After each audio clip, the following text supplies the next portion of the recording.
Okay, welcome everybody. This is part of our Sharing the Path Salon series. Um, my name is West, or I go by West. Um, I'll give us the overview of our time together, and then I'll hand it over to Kent, who will hand it over to Austin. So we are going to be together for approximately 90 minutes. Um, and the culture of our call is casual and friendly, and we're co-creating co-creatorship. So honoring one another's intelligence and connecting with the collective intelligence of the group gathered here. And there's a few ways that we suggest that we do that.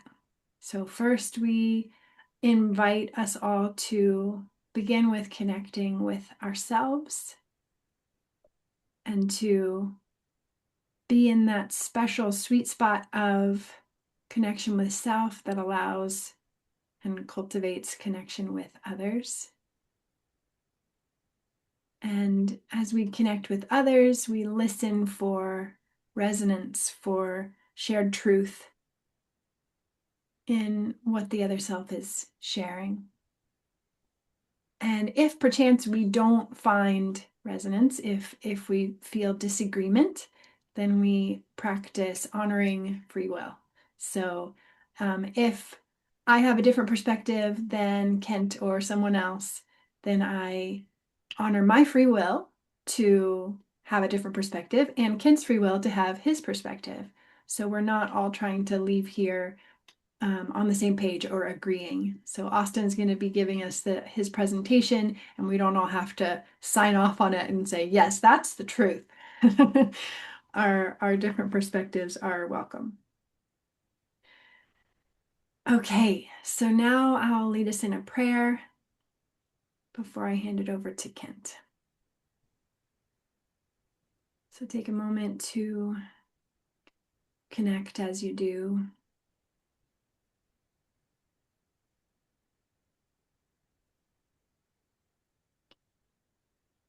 We open in love,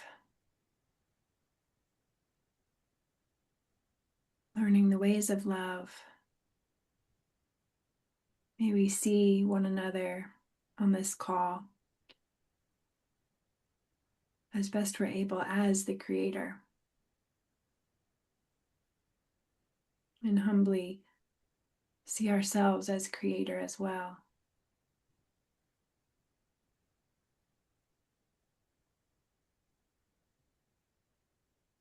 May we be guided in this intention during this call, during our time together, and may the benefit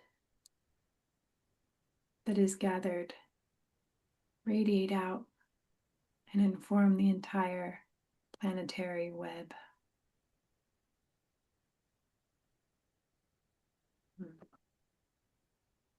Thank you to our guides and allies. Thank you, Creator. Thank you, everyone who supports us on this path with these intentions. Amen. All right. Thank you. My turn? Your turn. Okay. So I had a phone conversation with Austin last Monday. And as we were talking, it occurred to me that I think Austin has a lot in common, many similarities with Jim. And I told him that. They both, you can hang out with them and they're both perfectly comfortable in silence, just hanging out in silence with you. And but then you can ask them questions and they're very happy to talk too. And they're both great storytellers. They love sharing their stories. But you got to ask, or it helps if you ask at least, both of them. And one of the things I asked Austin was, what's his favorite part of working for LL Research, and he said the people. all the people he meets. And that makes sense, because being a storyteller, he gathers stories from people, and his head is full of great stories that he can relate. So we're probably going to hear some of them today in his presentation, which I'm excited about. Uh, Austin was born in Alamogordo, New Mexico. He lived there till he was 12, and then he moved to Raleigh with his family, and he lived there until he was 27. Um, he was an atheist early in his life, and then in his early 20s, he met a friend who started talking to him about spiritual stuff and opened him up to inquiring about that. He also did stargazing, which he says had a kind of a paradoxical effect of both pulling him outward and pulling him inward at the same time. And he started being interested in UFOs because his friends started talking about UFOs, and he heard Edgar Mitchell, the astronaut, talk about aliens being real, which kind of blew him away. Because up until that point, he had kind of dismissed the whole notion of aliens. Um, in 2012, he went to his first homecoming. Well, okay, let me say this first. So, um, David Wilcock, he listened to David Wilcock, and he's the one who mentioned the law of one material. And then he remembered that his mother had studied the law of one material when he was younger. And so he went to his mom and started looking for the books. And she had several boxes of books, metaphysical books and stuff. And they opened up the first one, and the law of one books were at the top of the first book they looked in. So it was like synchronicity. It was like meant to be. Uh, in 2012, he went to his first homecoming, and he hit it off with Jim and Gary right away. And he started working with them a little bit. And then in 2013, he started working full time for LL Research with a team. And he is now the co-director of LL Research together with Gary. I also asked him what his favorite part of the law of one material was, and he said the concept of catalyst. Because he said it gave him a sense of personal agency over life rather than just seeing life as a series of random events. So, yeah, that was important. And so let's give it over to the storyteller, Austin, and see what he has to share with us. Austin, the floor is yours. Thank you so much, Kent. Thank you, West. Thank you both for inviting me to be here and to share. And thanks everybody for being here. I really appreciate it. It's an honor to be here. Um, I'll go ahead and get my presentation shared. Okay.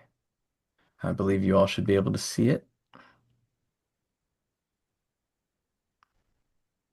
Um, this is a presentation that I've offered a few times at LR Research's gatherings over the past year.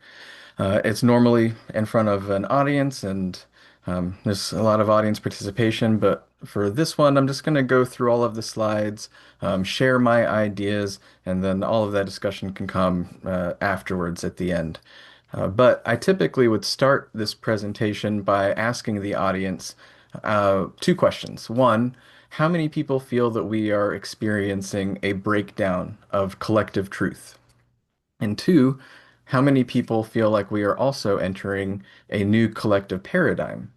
And pretty much unanimously, every time I've done this presentation, it's been hands raised. Everybody feels both of these things are true. And these are the questions that kind of helped to spark this presentation that got me thinking along these lines. And I approached it from the angle of meditation, for one, because the Confederation emphasizes the importance of meditation so much. And I think hardly anybody meditates in our culture. So it's an important angle that I think is missing from our collective sort of practice. And also, I created this for our contemplative retreat. So I was very interested in the meditation angle of understanding truth and collective truth through the lens of meditation and seeing how those things related. A couple of disclaimers before I get properly started. One, this presentation dives into philosophy and science, but I am not a philosopher and I'm not a scientist. I'm not academically trained in those realms. I'm sure that any philosophers and scientists that hear this or see my presentation would probably have a lot of issues and a lot of opinions about it. So I want to emphasize what West emphasized first, that this is my perspective. It's important that I make that known, that what I'm sharing with you is not meant to be sort of like a depiction of truth necessarily, but uh, presenting a way that I think about things and hoping that by helping or by showing you how I think about things, maybe would help you think about things in a similar way or a different way.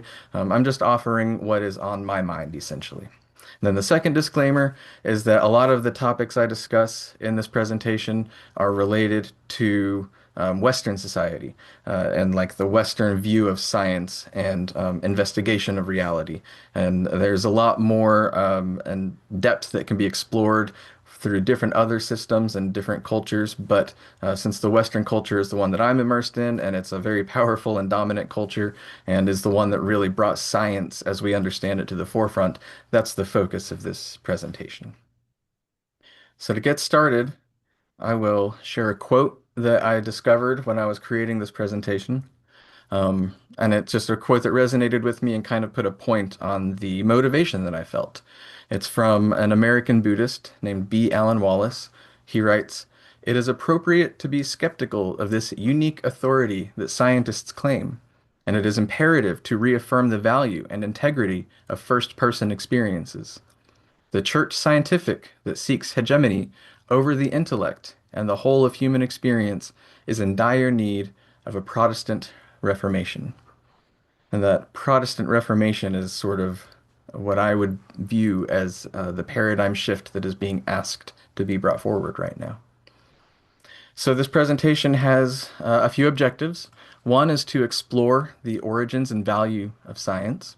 One is to explore how meditation might relate to science as a method.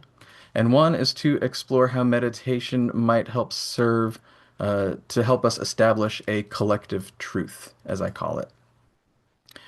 And to begin down that road, we'll start with the scientific revolution and the Enlightenment, where we will explore the questions: where did science come from?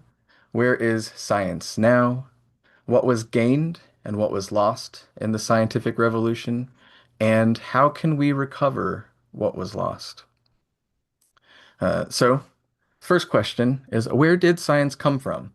And this is going to be a very brief overview. Obviously, I'm going to leave out a whole lot, and it's probably some inaccuracies in here, but this is my understanding of the scientific revolution and the origins of science.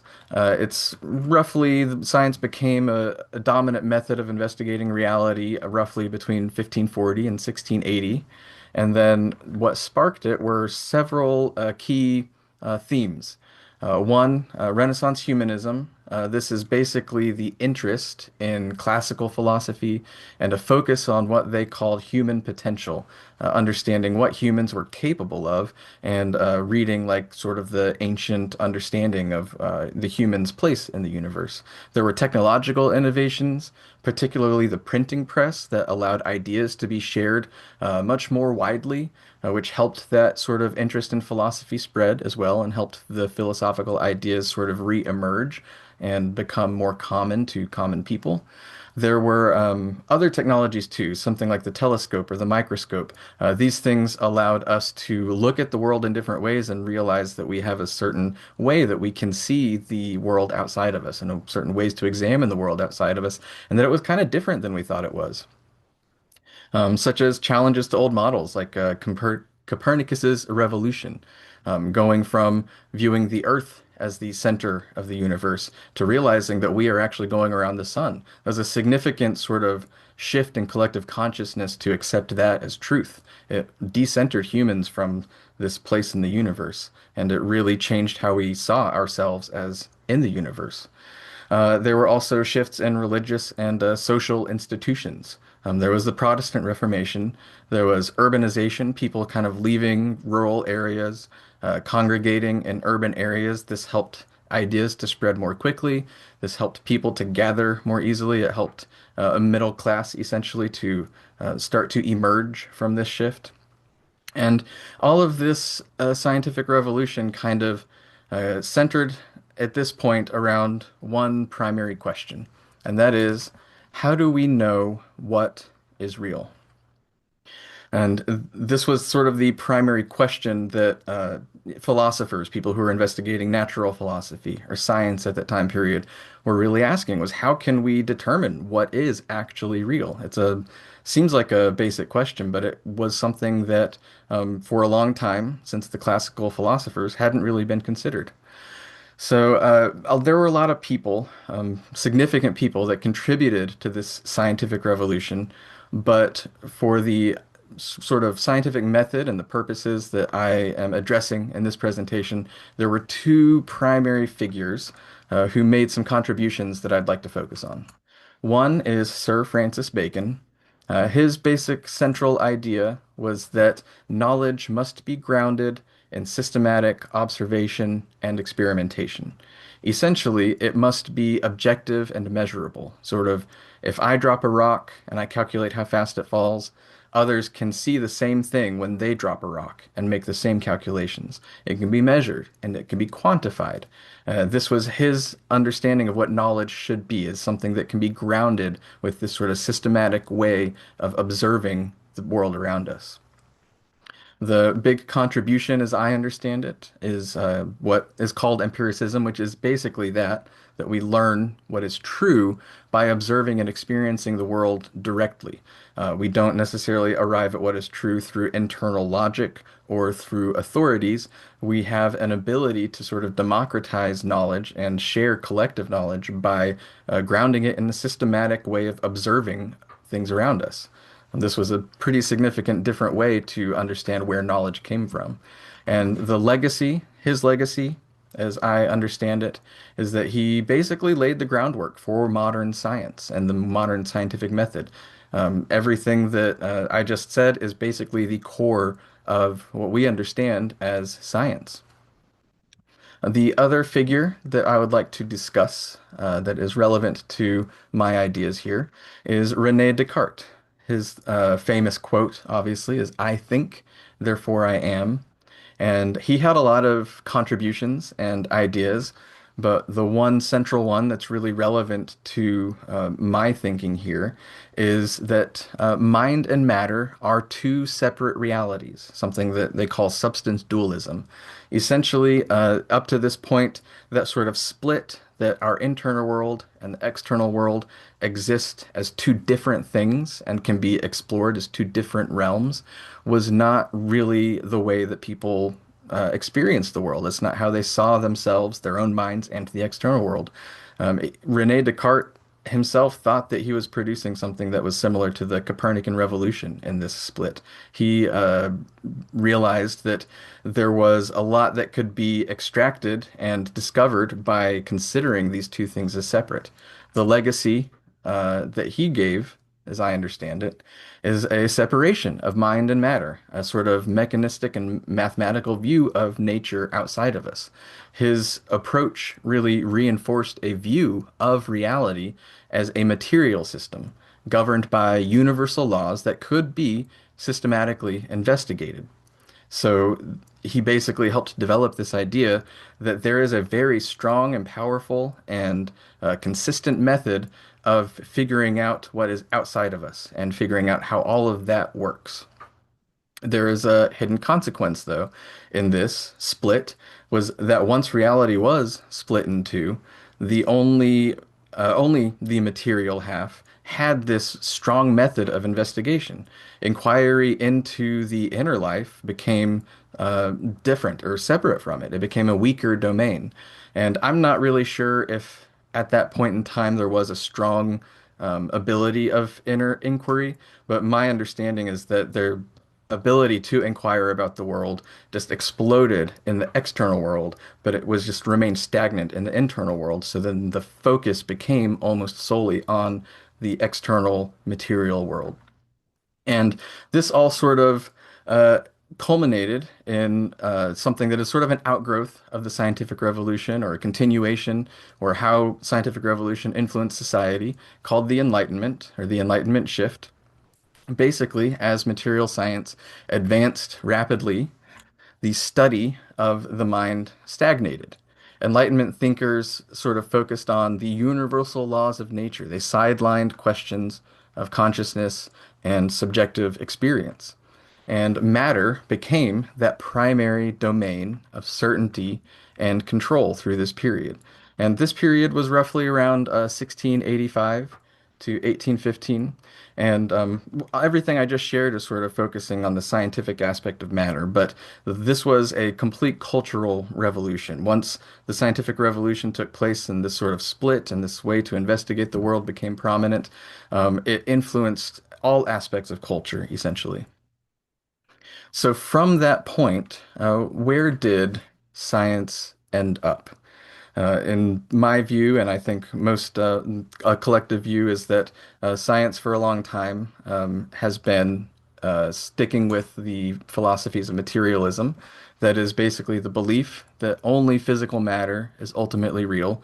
So Descartes split mind and matter, and they were two distinct things. And then all of a sudden, we sort of got rid of the mind aspect, and now everything is just matter. The mind is just sort of an incidental outgrowth of matter, which is also called physicalism.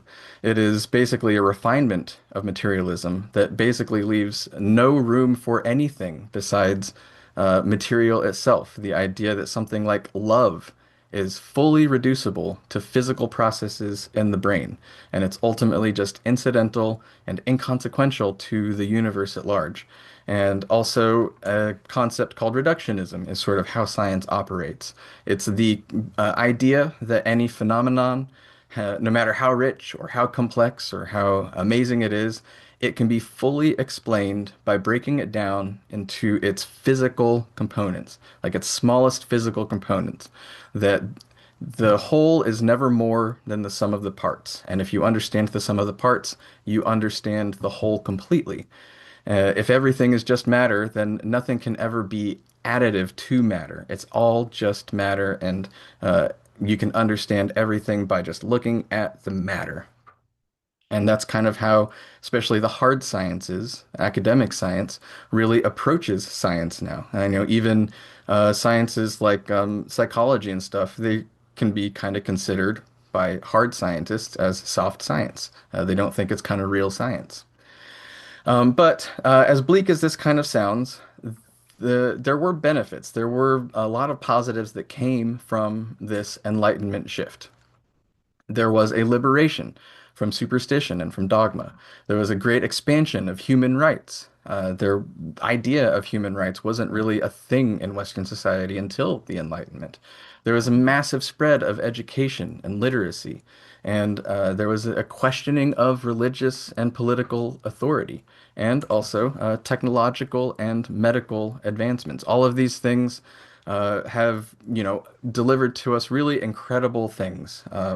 I'm grateful for all of the medical treatment I've received in my life through the advancements of medical science. I'm speaking to you on Zoom right now thanks to the technological advancements. And, superstition was done away with.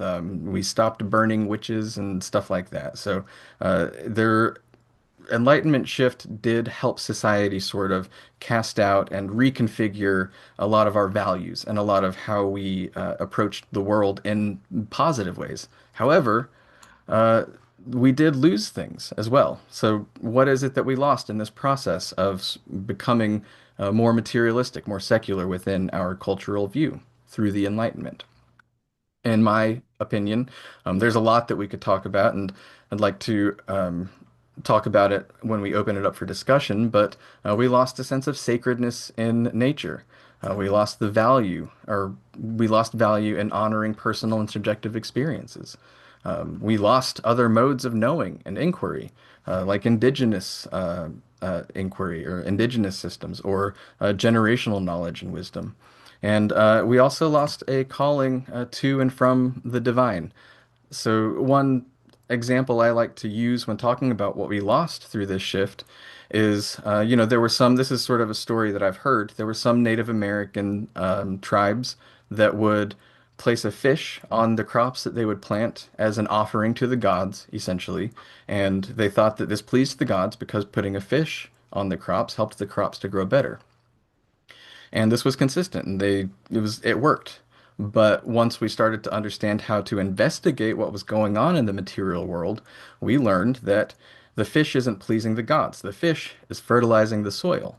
And so once we understand that, we can sort of break down that process of how the fish is fertilizing the soil. And we can get down to the most minute way and discover, oh, plants need a very particular set of components, mainly like nitrogen.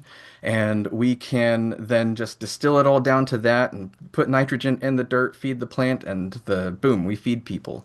And there's no longer this sense of we are participating in something sacred, that we're participating in something divine, that there's something beyond our understanding that is happening here. And I think that's an important thing when we are examining the wonder of how nature works.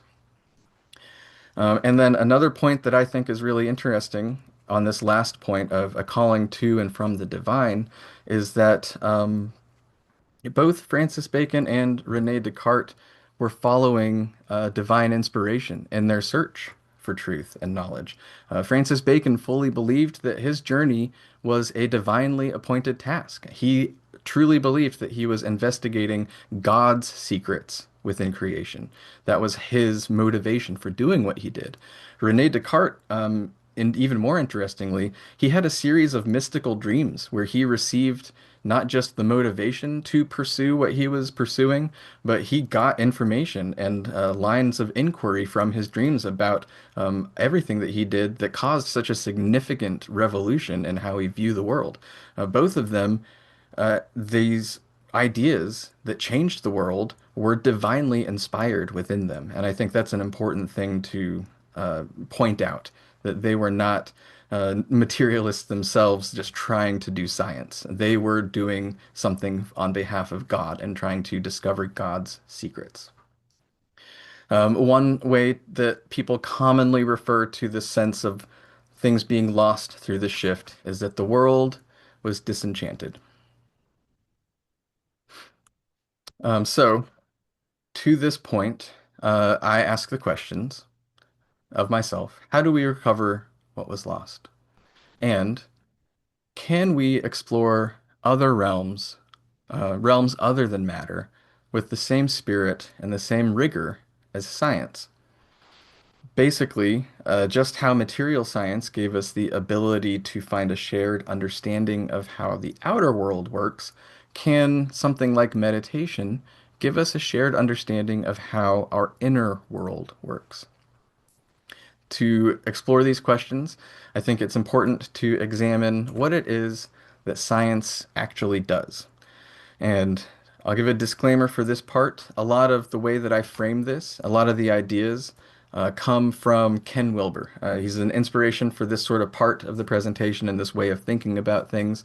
I changed a lot of the terminology, framed things in the way that I see it, but I have to give full credit to Ken Wilber for helping me understand the application of the method of science in this way.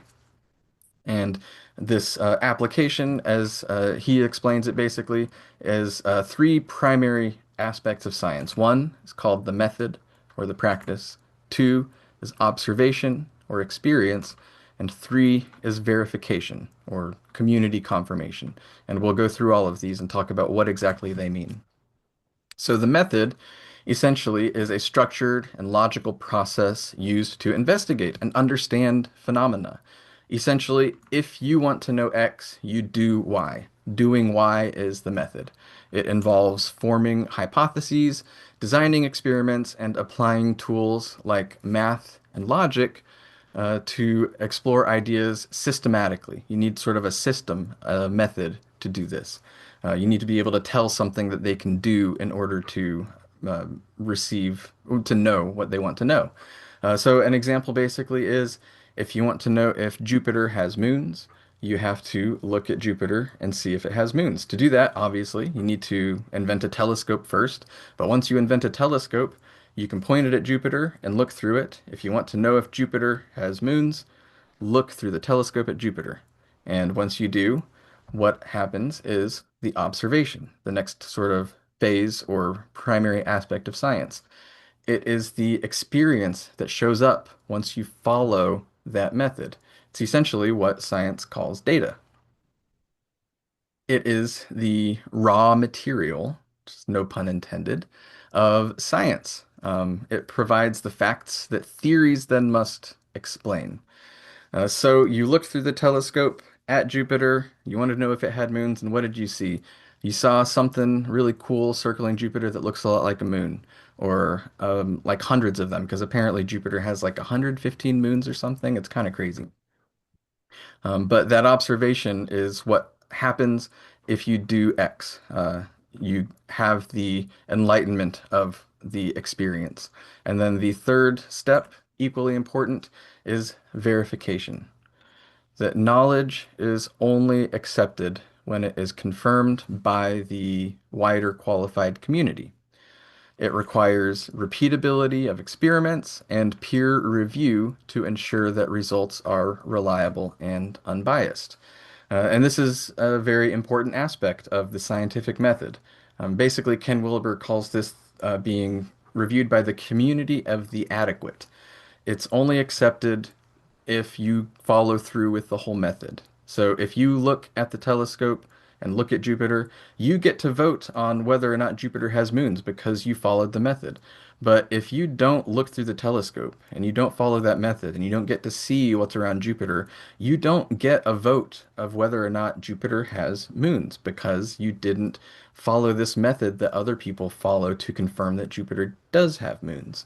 So it's an important aspect that knowledge is not accepted unless it can be repeated, and other people who are equally qualified, people who have telescopes, who know how to look through telescopes and know how to understand what a moon looks like circling a planet, that community gets to say whether or not Jupiter has moons or how many moons Jupiter does have. And again, if you don't do it, you don't get to talk about it. I guess you get to talk about it, but what you say does not matter nearly as much as the people who actually follow the method. And that's a really important point for my ultimate idea. And then there's a final part of verification, which is very important. It's that a claim must be able to be tested in a way that shows it is false if it isn't true. This is always hard for me to explain, but the common example is the statement, "All swans are white," is a falsifiable statement. You can design an experiment that could potentially prove it false if it receives some sort of data. If you find one black swan, you falsified the statement. Thus, the statement's not true, it's falsifiable and thus valid for scientific inquiry. Another example of falsifiability that's very common is say there's an herb and it is claimed to relieve headaches. You can design an experiment to see whether or not it's true that this herb might relieve headaches. However, if you say the herb only relieves headaches if you believe in its power, that makes it a non-falsifiable statement because anytime you try to examine it and you follow the method, if you don't have relief for your headache, it's easy to say, well, you only didn't get relief because you didn't believe hard enough. There's no way to falsify the statement because you can always say, well, it was the belief that got in the way. So this kind of claim can't be considered scientific. It can't be examined scientifically. And the primary point here is especially the scientific community, the modern scientific community, basically from my perspective, I know there's lots of scientists who would probably take issue with this sort of general statement, but a lot of the scientific community values only those claims that can be tested by science. And there are a lot of things in our lives and in our experiences that cannot be considered falsifiable in this way. And that means there's a lot of experience and data out there that is just not subject to scientific inquiry. So, we have this method, sort of three aspects of this method. And uh, the questions that come to my mind are why has the scientific community limited the application of this method to just the material realm? I think there are valid and good reasons, and it's another thing that I would like to open up to the discussion with the group once we're done, is ideas about why the scientific community has gone so hard on considering just material science as real science and non-material things as being invalid of being this method being applied to.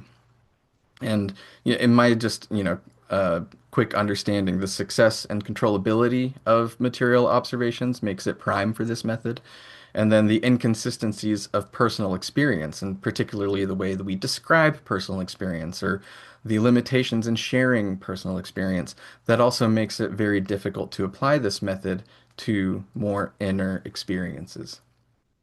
However, I don't think that that necessarily disqualifies us from using this method to explore our inner realm necessarily. So the question is it possible to apply this sort of specific method to other realms? I will, we can use an example to try to test this out, and I'll use a specific example of Vipassana. Now, just a quick primer. Vipassana is a form of meditation. It's a Buddhist form of meditation in which you basically systematically observe your moment-to-moment sensations, your mental experiences, your thoughts, and you don't react to them and you don't try to influence them. And there is a specific purpose of Vipassana meditation. It's not just a general sort of serenity meditation. It is intended to help the individual understand the nature of impermanence. Impermanence being sort of the Buddhist idea that everything that we experience, every sensation, every emotion, every thought, even everything on the outside of us, it arises and it changes and then it passes away, and that nothing in our experience holds still. So this, is an abstract concept in a lot of ways, but it's a very specific idea that Buddhists have been refining for many, many years. And they arrive at this idea through meditation, and one of the types of meditation is Vipassana. And so if you talk to like a hardcore scientist and ask them, can the insights that Buddhists have about impermanence be considered, objectively true or intersubjectively true? They would probably typically say, no, those are religious thoughts, those are spiritual ideas, and they are ultimately meaningless to investigating reality. They don't mean anything to reality because they aren't scientific claims. However, I think that we can apply the same method to Vipassana to reveal that we should, at least in some way, be able to say that it is a collective truth, or that the truth is as real as truth that material science finds. So, we take Vipassana, the method. If you want to understand the nature of impermanence, practice Vipassana. The observation. Once you practice Vipassana for an adequate amount of time, you will receive the data, insight about impermanence. And then verification. You compare your results to others who have practiced Vipassana for an adequate amount of time to discover what is a shared truth through this method. And it is not necessarily universal, but it's pretty consistent that if you practice Vipassana for a long enough amount of time, you arrive at the same basic insights about the nature of impermanence, the nature of reality, uh, that the Buddhists have. And so this data that you have arrived at, that other people have arrived at, You did something very similar to science. There was a method that you followed, there was an observation, and you verified it with the community. And so we have something that I think could be considered somewhat of a scientific truth. Maybe it should have a different name, but it is a method of understanding what is real. And if you talk to a scientist and ask them, is the Buddhist understanding of impermanence a real thing? They would typically say no. But my point that I'm trying to make here is that considering something like that as real might be the shift or an aspect of the shift that is we need to sort of really blossom this new paradigm. So I can use just a different sort of simpler example of maybe regular meditation, not something so specific. But let's say the method is you want to understand just the nature of your own mind. Then you sit quietly each day for several weeks in simple, mindful observation of your thoughts without attempting to change or influence anything. And then the observation that comes is that thoughts come and go on their own, and there's something that is watching those thoughts. There's an experience of seeing the thoughts arise and fall, and there's this experience of something behind the thoughts, and the understanding that you are not generating the thoughts, that there's an experiencer experiencing the thoughts passing through you. And this is a very consistent observation of people who meditate a lot, that understanding that there's sort of a witness consciousness is the verification. A lot of people, if they meditate for long enough, they have that experience. And then that understanding of there being a witness consciousness doesn't really sound like a scientific claim, but it is now a claim that has been verified with a method similar to how science verifies their truths. So this is sort of my application and understanding of how meditation can apply to this search for collective truth. So that leads me to some questions. Basically, what is the point of meditation, and what collective truth can be found in meditation? So I sort of rushed through this presentation a bit. The end here, what I have is several quotes from Confederation material. Typically, if I were doing this with a live audience, I would pause for each quote and get reflections and feedback. But I think for now, what I would like to do is I'll go through these quotes and I will read them, and I invite the listener to sort of maybe take this opportunity as kind of a meditation to receive the words. And I collected quotes that I thought addressed these questions in particular about meditation, its point, and the truth that can be discovered in meditation. And then when we get to the end of these quotes, I will sort of pose a question that will help to seed our follow-up discussion. So to begin, just a very simple one from Ra. They say, the prerequisite of mental work is the ability to retain silence of self at a steady state when required by the self. The mind must be open like a door. The key is silence.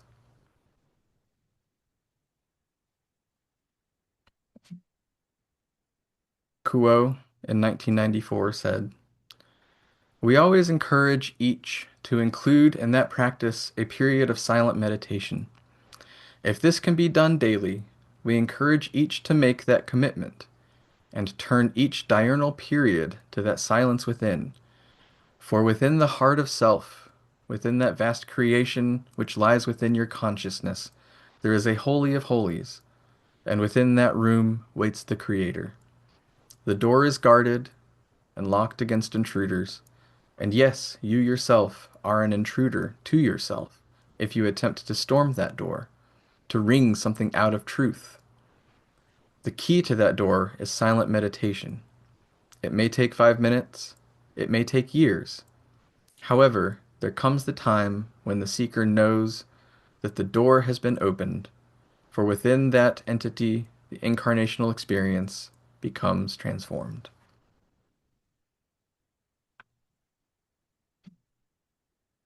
From an earlier channeling in 1974, Hatan said, it will be necessary that those who wish to serve spend much time in meditation, for in this way, and in only this way, can an individual prepare himself to bring to his fellow man that truth that all of us desire. Meditation will allow the individual to eliminate questions concerning the validity of the information that he receives from his thoughts. Meditation will allow the individual to become aware of reality and therefore truth. This truth will be self-evident, and it will not be necessary for an instrument to seek an appraisal of that which he is able to channel or to speak.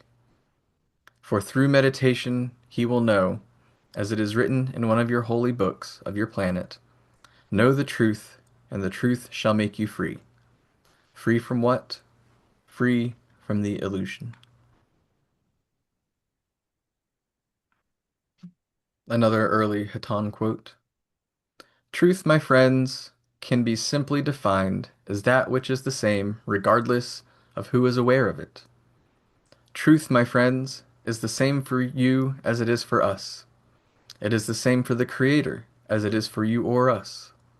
Truth, my friends, is an absolute. The understanding of this absolute is variable. Some of the peoples of your planet have a vague or shaded understanding. Others have a much clearer understanding.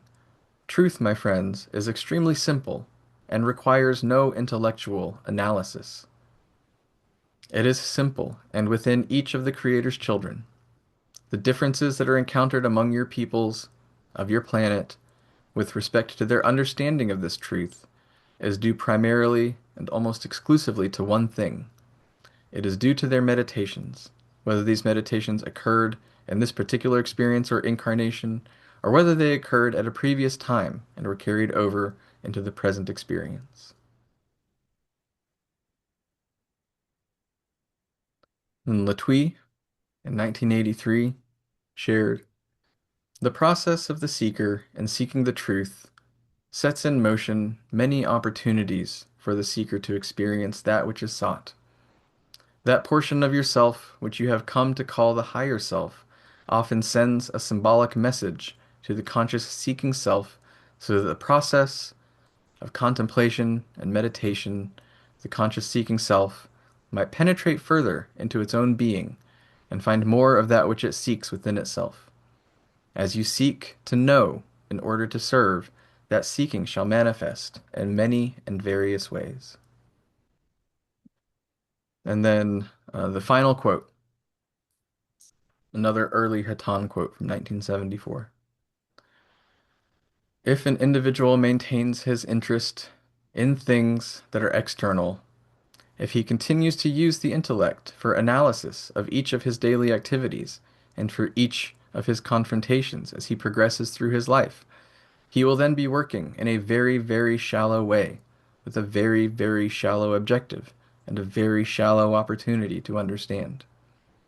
It is necessary for him to avail himself of a truth that is not intellectual, a truth that cannot be explained in words, a truth that is only a feeling, a knowing, a truth that is. This may be done, my friends, through meditation. For this reason we seek to bring an understanding of the necessity of meditation." So in examining these quotes and thinking about this topic, it made me contemplate the nature of truth and how truth and understanding is shared. And this question is essentially what I would like to then seed in your mind to contemplate and to sort of seed um, our follow-up discussion. And I'll offer my own sort of spiel about this point, as it's kind of like my thesis and the end of what I was going towards. And that is the idea that truth in the scientific sense is quantifiable and can be spoken about clearly and shared with words and figures is not necessarily invalid, but there has been a devaluing of truth that is less quantifiable and less able to be shared in a way that can be examined in a laboratory. And that the methods that we use to apply to the outer world and examining the truth as we understand matter, they might not map completely onto understanding our inner world, and there are reasons to make sure that those things remain distinct. But the valuing of the matter that we examine over the inner life that I think can be collectively and systematically and methodically examined together. And I think it's important to consider whether or not the realizations and the insights that we come to and we share and realize that they resonate with each other, whether you can consider those things as real as the other scientific truths that we are coming to about the nature of matter and how the material and physical world works. That there is a reality that is as essential to our experience and to reality itself that cannot be examined externally like that, but it can be examined and it can be shared and it can be collectively discussed. So that's the final sort of point I put on it, and it's the question that I sort of share with you. And so I will end the presentation, and I think just open it up to any kind of thoughts or reflections. Thank you. Yeah, thank you, Austin. Awesome.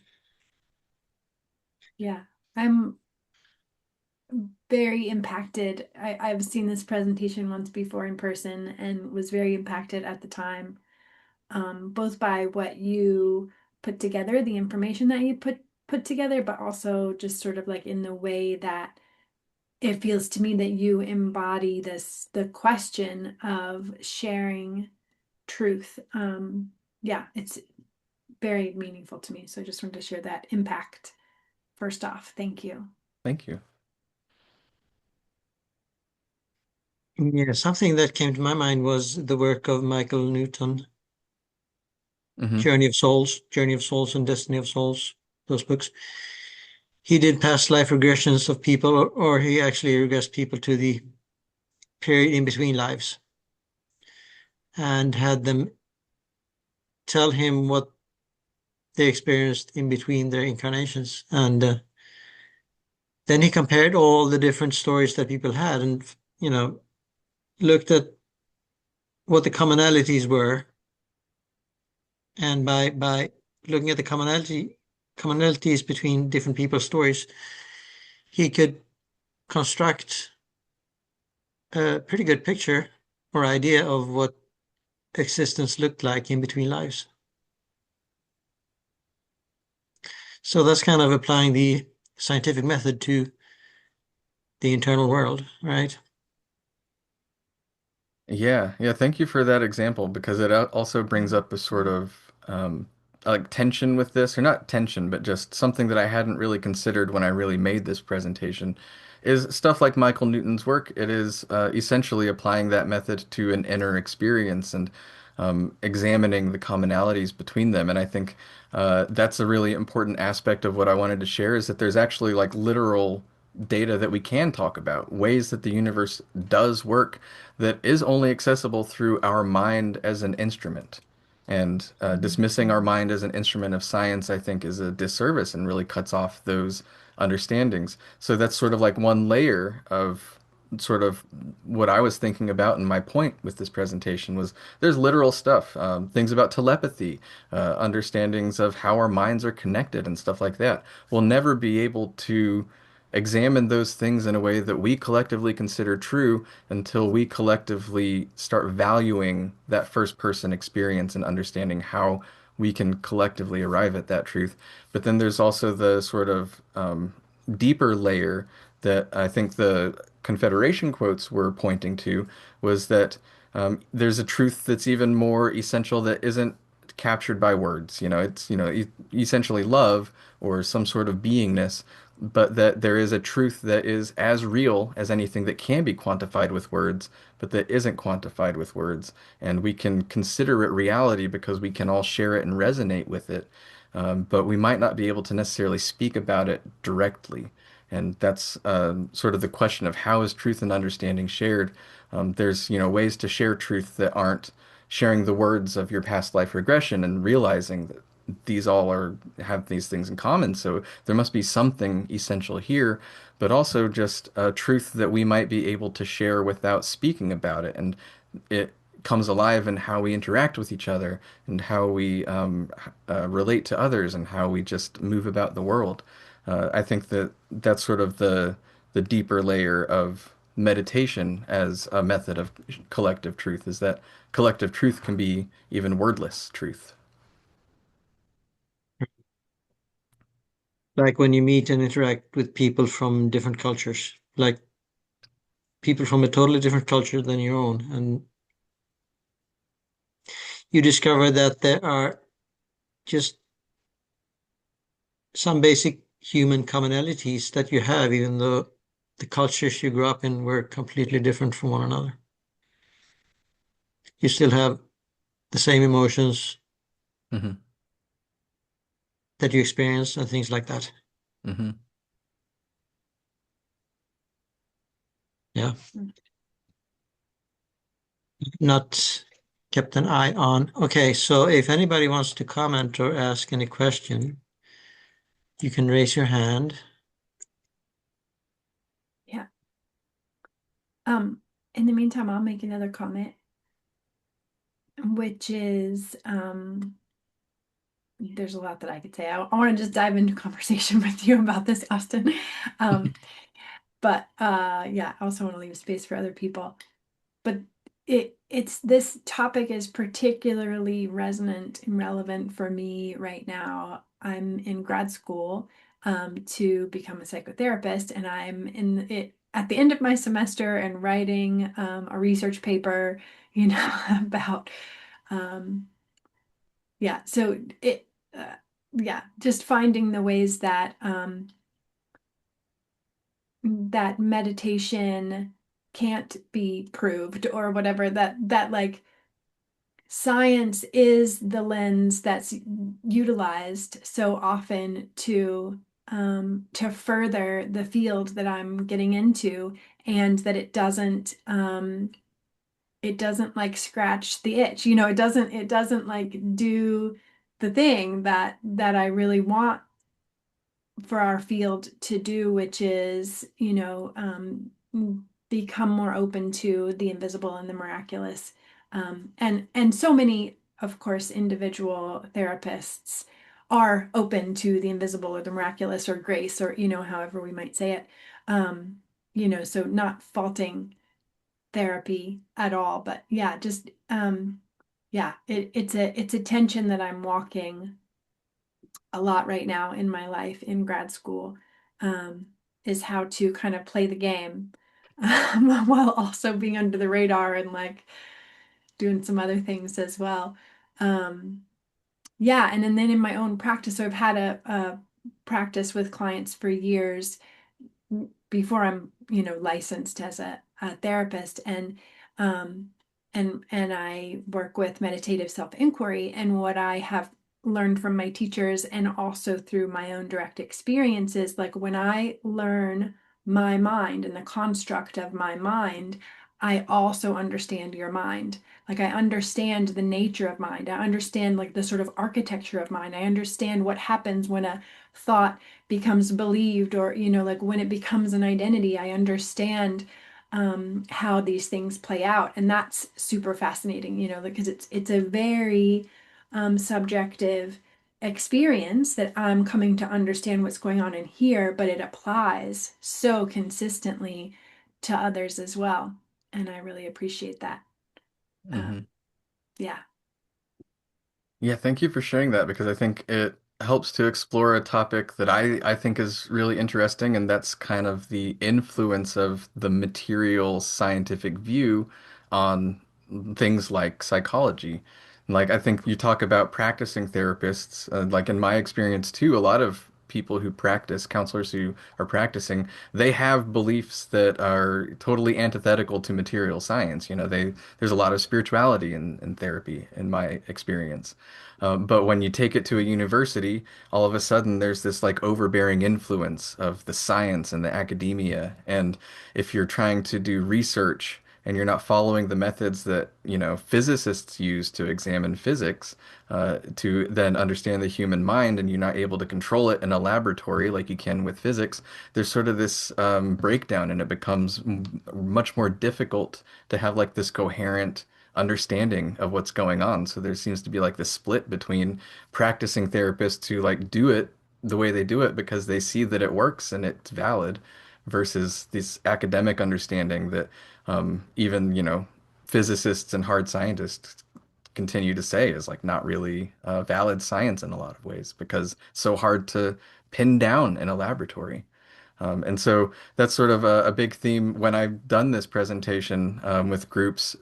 There's a lot of exploration of that, this sort of influence and control of the current paradigm, and how the current paradigm influences like all aspects of our life. And we don't even realize in some ways how it influences us. And that's, I think, one good example is when we're trying to research something in an academic setting, there's this like overbearing materialist influence on it.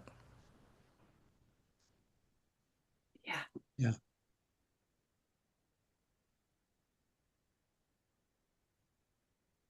Ed?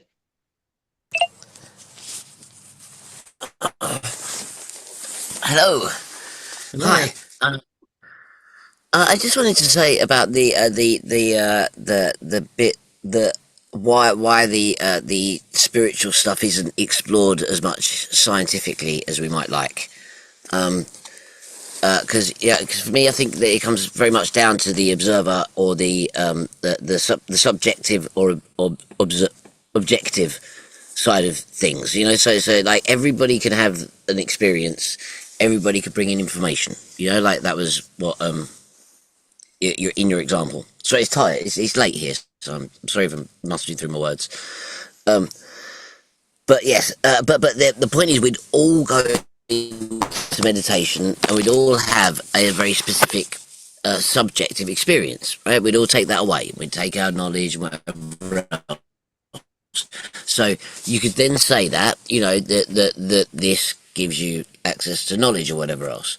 But they're all still just subjective experiences. So yes, if we follow the method, we could get this to happen, but would any of the things that we get given information wise actually be relevant, be real, have any kind of real meaning? Because then if we all say, for example, brought the same exact piece of information back, then that would be objective proof. That would be that all of these things come together to create an object that we could all look at. We could all look at that thing. Whereas, otherwise it's just one person looking at the thing.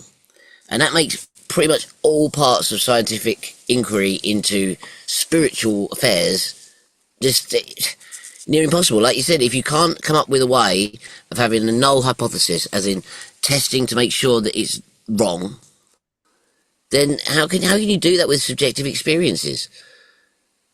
How can you say no, that you didn't do that right? No, that's not right, or that this isn't included because this doesn't fit this criterion. It's yeah. I think that a whole new type of science is really needed, but like, right at the very beginning, you know, I'm You're cutting a out now, firm Ed. believer in Francis Bacon. One of my favourite quotes ever was him, and it's a small amount of science takes a man away from God, a large amount of science drags him back. Oh, sorry. Yes, small amount of them back. Um, yes. I won't go on anyway. Thank you. I've really enjoyed this. Thank you ever so much. Yeah, thank Yeah, you, Ed. Yeah, thank you, Ed. appreciate that comment, Ed. Yeah, me too. And I have a response too.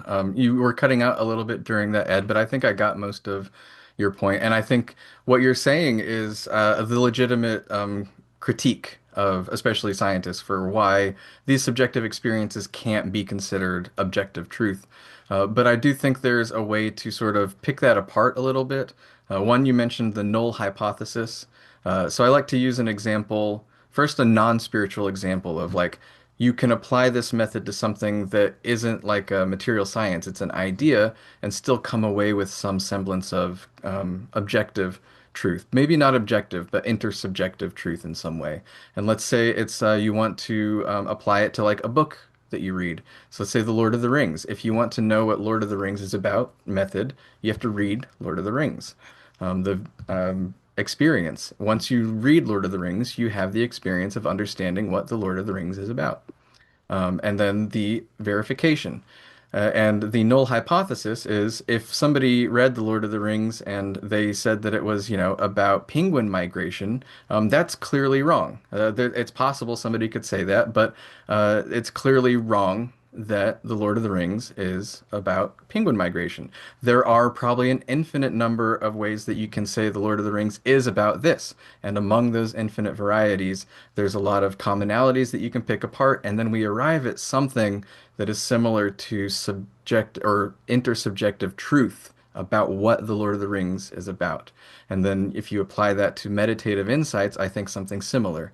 You know, somebody might practice Vipassana and come away with this idea that like they realize that they are Jesus, and that can be wrong essentially. And there's a lot of like wrong ideas that you can say that's not a valid observation through Vipassana, but then people come back and they might have an infinite way of describing what it is that they experienced in Vipassana, but there's a commonality, there can be a commonality of how they describe it that it might not be as solid as understanding like the equation of gravity, but there is something that I think we should at least question whether it can be considered as real as something like gravity, that insight that is brought back.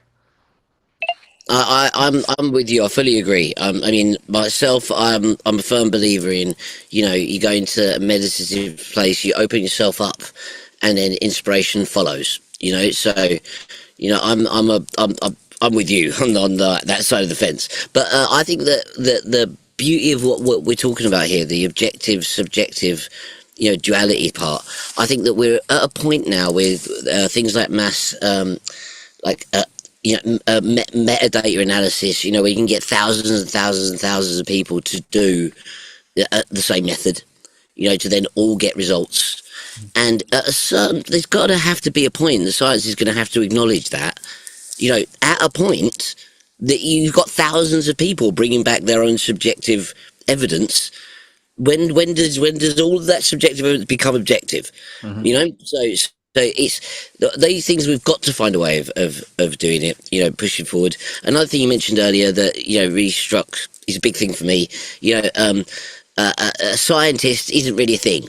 Science is a tool that's used by a philosopher. Francis Bacon, right? So yeah, really love this dude. Thank you ever so much. I really enjoyed it. Thank you.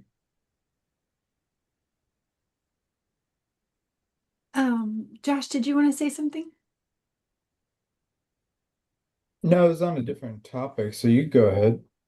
Okay. Yeah, mine's just a quick comment about what Ed shared. I really appreciated the quote of a small bit of science takes you away from God, and a large bit, or however you said it, takes you to God. And that I think that's a really helpful reminder, that like it makes me think of like anything that we dive into enough, like anything you study enough is going to bring you to, wisdom about yourself or about the nature of reality. Like I've taken ballroom dance classes with masters who are like, seem to be like spiritual masters, but they've only just studied ballroom dancing so much that they kind of understand, they like have peeled back the curtain. So anyway, thanks for that comment. Josh. Yeah, thank you so much, Austin, for the presentation and everyone for the platform. And really liked it. And listening to the concepts, some things came to mind that I feel like are a more modern uh, example that kind of contradicts the typical explanation, um, with one being like quantum physics and the observer effect and how uh, the particle is, the observer affects the experiment. So if I'm the one watching this quantum, phenomenon is set up in such and such a way, and then you do the same observation, but you have a different energy about you, you're a different person with a different, you know, vibration. It's possible. I don't know. I'm not a experimental quantum scientist, but from the bad understanding that I have, I would imagine that it's possible that the outcome of this quantum physics experiment could be different even for different people, even though it's done in a scientific way, just due to the nature of quantum phenomenon. When you're getting down to the fundamental fabric of reality, the illusion, you know, consistency starts to break down uh, with that, maybe that first distortion law of free will, starts showing when you zoom in that far. Yeah. I was just going to comment, Josh. Basically, you're talking about how kind of when you get down to that scale, science goes from being objective back to being subjective again. Hmm. Yeah, right. Yeah, that observer effect is known in science. It's fascinating, when the act of observing something changes that which is observed. I mean, even regular established science are aware of that fact. I, I'm curious, Austin, what are your thoughts on how that ties in with your presentation material? Yeah, quantum physics. I love the idea of quantum physics, and I try to understand it the best I can. It's so outside of it's so complicated when you really start looking at the implications. But there is a strong influence of quantum physics in what I would consider the paradigm shift. Yeah, at a certain point, I think some big wig scientist, Lord Kelvin, proclaimed physics has been solved, and it wasn't long after that that they discovered that quantum physics was underneath physics, and that it changed the game completely. Essentially, he was like, "We figured out the universe," and that sort of issued this challenge. Quantum physics was like, "Well, no, you haven't." And the quantum physics turned everything on its head. The whole classical system of understanding physics in this way completely broke down, and scientists did not know how to handle this reality that was not what we thought it was. And it challenges the paradigm, the materialist paradigm, directly in a lot of ways.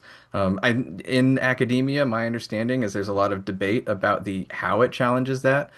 But in my understanding, the most accepted interpretation is that quantum physics shows that the physical world that we experience is not really fundamental, and that information is more fundamental to the world than material. So that already is a paradigm shift that, in my understanding, my view, academia has had a really hard time grappling with that because you have these debates among quantum physicists, and they don't like talking about the implications of what they're researching. It's a really common thing that whenever I look at anything about quantum physics, there's this phrase that gets brought up a lot that quantum physicists typically say, shut up and do the math.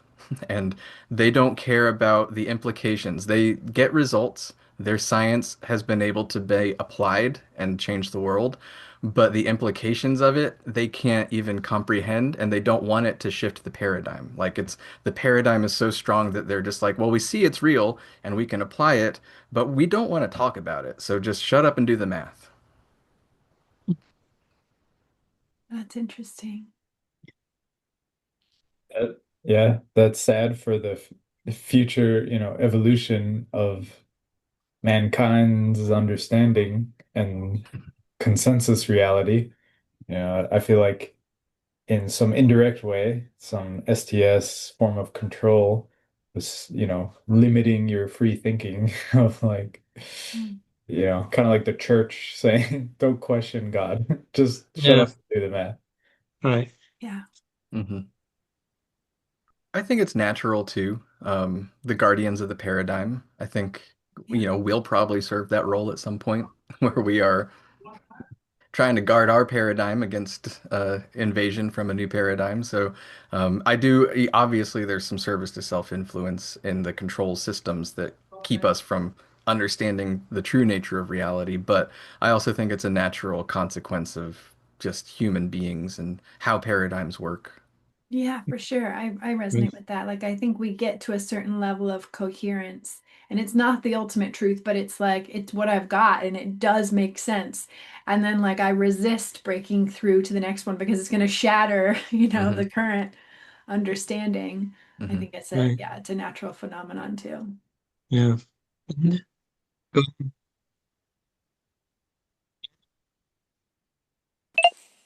I kind of completely forgot what I was going to say.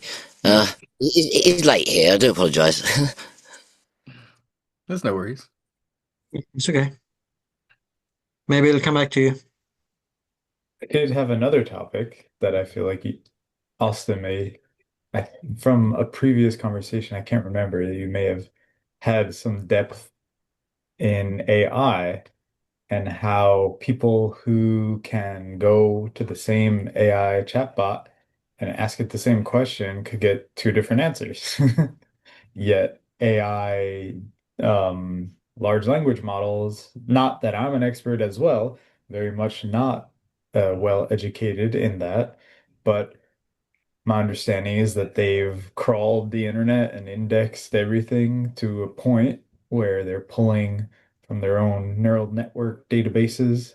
Yet, why would they respond to two different people two different ways when, given the same question? And sure, like part of it is just user history and the website wanting to make it more personalized. But even if you were in incognito mode and signed out, I feel like just the function uh, of how AI creates a response based off so-called, hard science, or some, I guess, it's muddied because it has all of the internet, which includes accepted academic science plus everything else.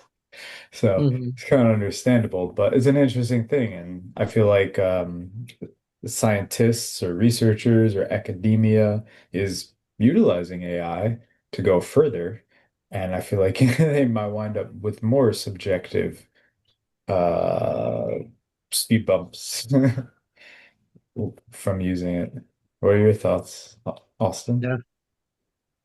It's a really big topic. Like Ed mentioned, he remembered what he was going to say, so I'll respond quickly and then let Ed say something. But I think like I could talk for hours about that and AI in general.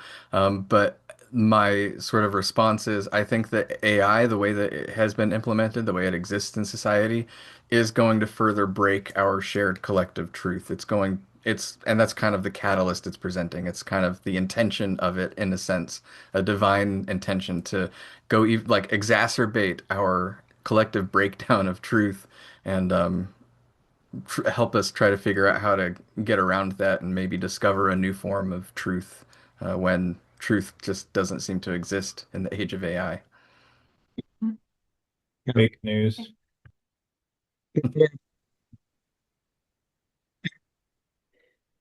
Ed, you want Okay, to jump in? before I forget again, if you guys can hear me, I want to make sure. And yeah, Yeah. Yeah, we can hear you. good, fantastic.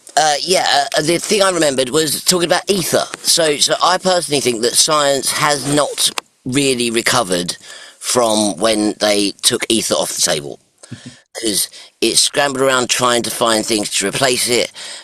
And quantum's as close as we've got, but I think personally they are just describing functions of the same etheric,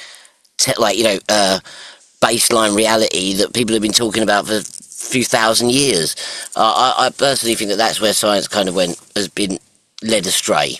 Uh, um, and I think we'd be a lot further along if we did continue that, right? And I think it's one of the main things that always linked physics back to philosophy and back to the spirit part, like, because, ether's supposed to be that spirit part, isn't it? Yes. The other thing I was going to say about the whole AI thing that you just mentioned, the whole kind of like, you know, uh, too much information, as it were. That whole side of it always reminds me of of A Brave New World by Aldous Huxley. The book where he describes basically how You can have every single piece of information you'd ever want. Everything's there at your fingertips, other than the truth. It's you know, it's so yeah. Anyway, love you guys. Sorry, Jen. Thank you for letting me. Thank you, Ed. Thanks, Ed. Yeah, thanks, Ed. I like both No those apologies points. necessary. Mhm.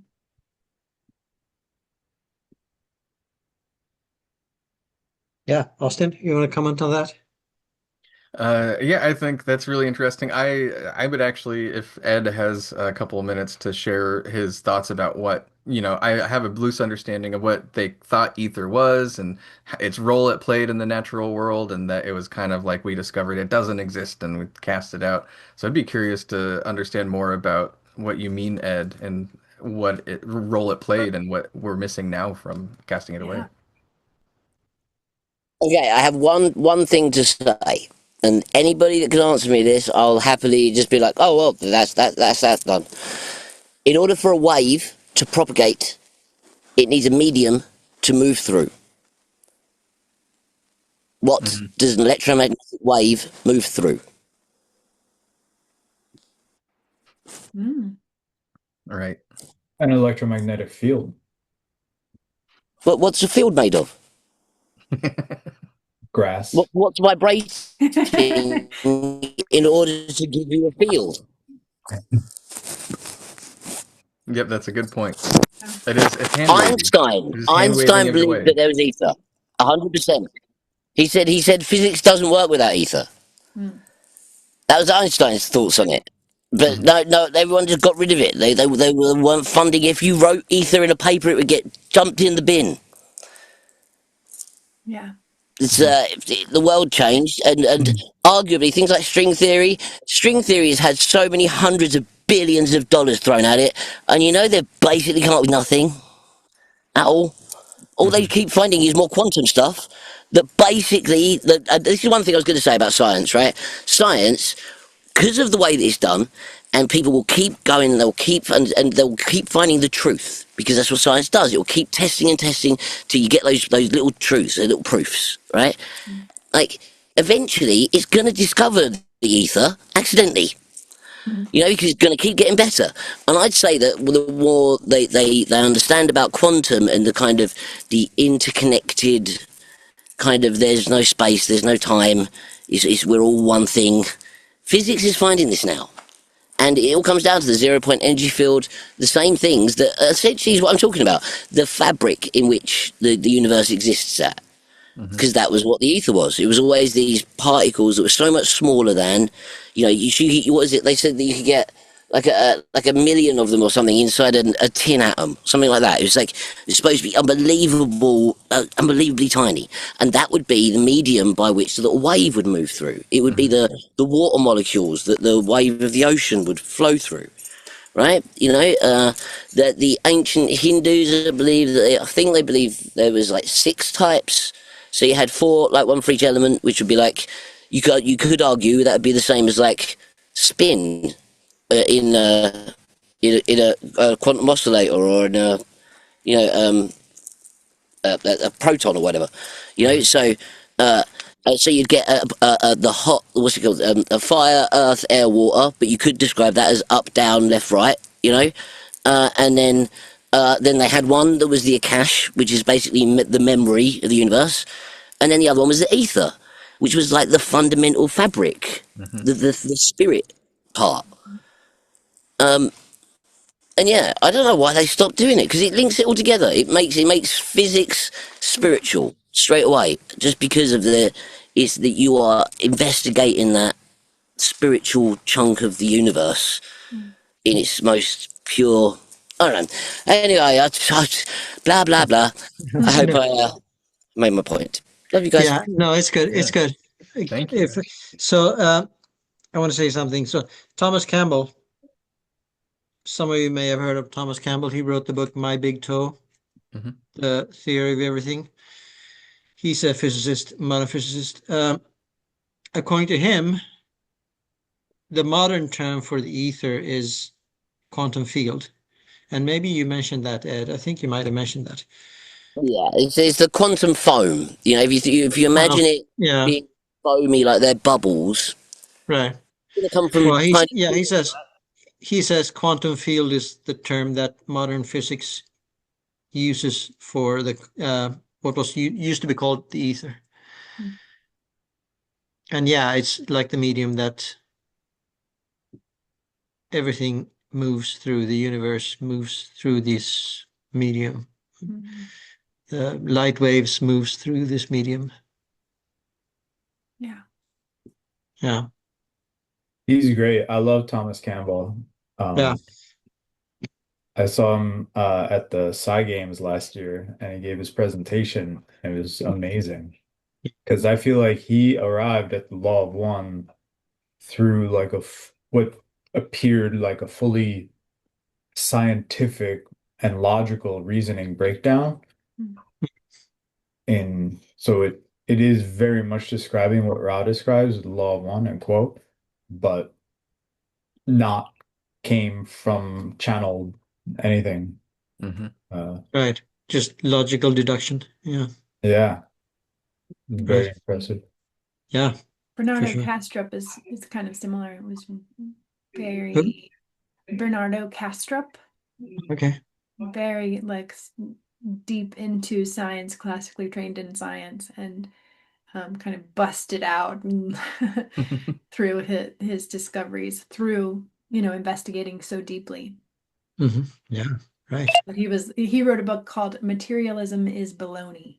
I was going to say, literally, I was going to say that Uh-huh. exact thing. Yeah. Hmm. He That's also has great. I love that. a great book, Meaning and Absurdity, that sort of connects these philosophical points to first-person experiences of absurd things, basically, like UFO experiences and stuff like that. I really like Bernardo Kastrup. Yeah. Yeah. Yeah, Right. he's a cool guy.